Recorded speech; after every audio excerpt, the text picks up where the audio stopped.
start this video off by sending sincere condolences to Kada Scott's family, as well as her friends and people she was in community with.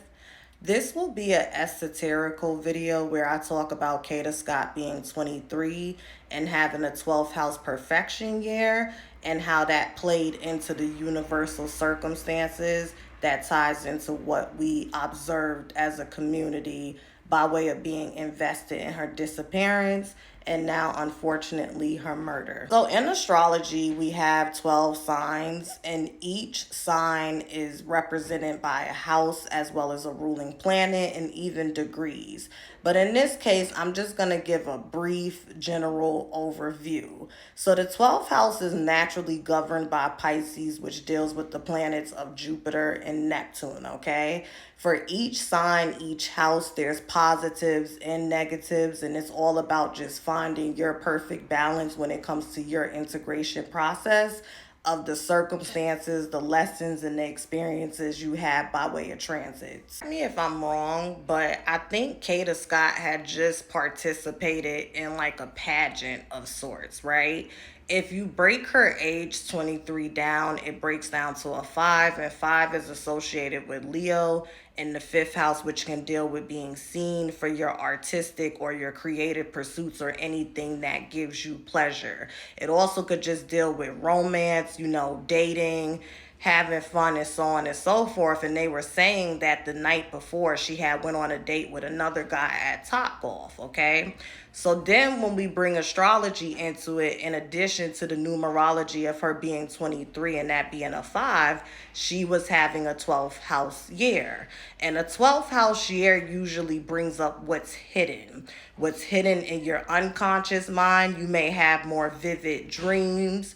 You may get more messages while you are sleeping. If you're someone that gets into mindfulness or you already been into mindfulness, you may find that your intuition starts to deepen. When you meditate, you're able to connect with yourself better.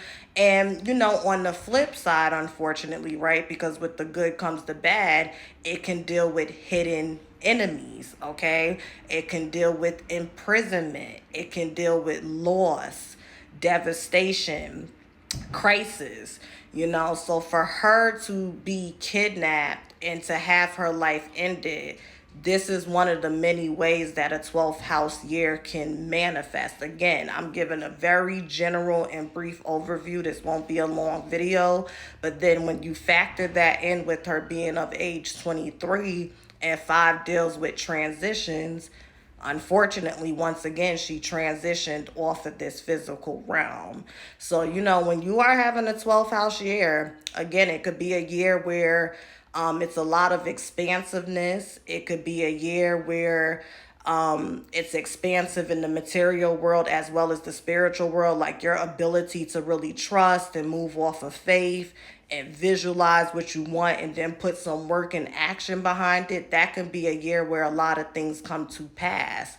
I think about Shanquella Robinson. If I'm not mistaken, she natally had Pluto in that 12th house. And what happened? Because the 12th house can deal with foreign lands as well, because it has that co-ruler of Jupiter along with Neptune, right? So what happened?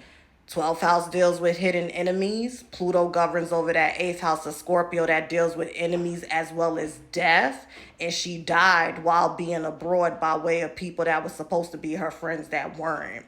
And I think when we could be more honest with ourselves and what we are capable of when it comes to the human emotions and experience of being jealous, being envious, having a little haterade in our system every now and again, we can understand, because we have to have an understanding so that we can work backwards and create preventative steps to minimize the chances of things like this happening. Because I feel like it's becoming more and more common of people that are in community or close acquaintances or friends. Someone disappears, someone gets seriously injured or hurt or murdered, and then come to find out the people closest to them has something to do with it. And I know this has been happening for years.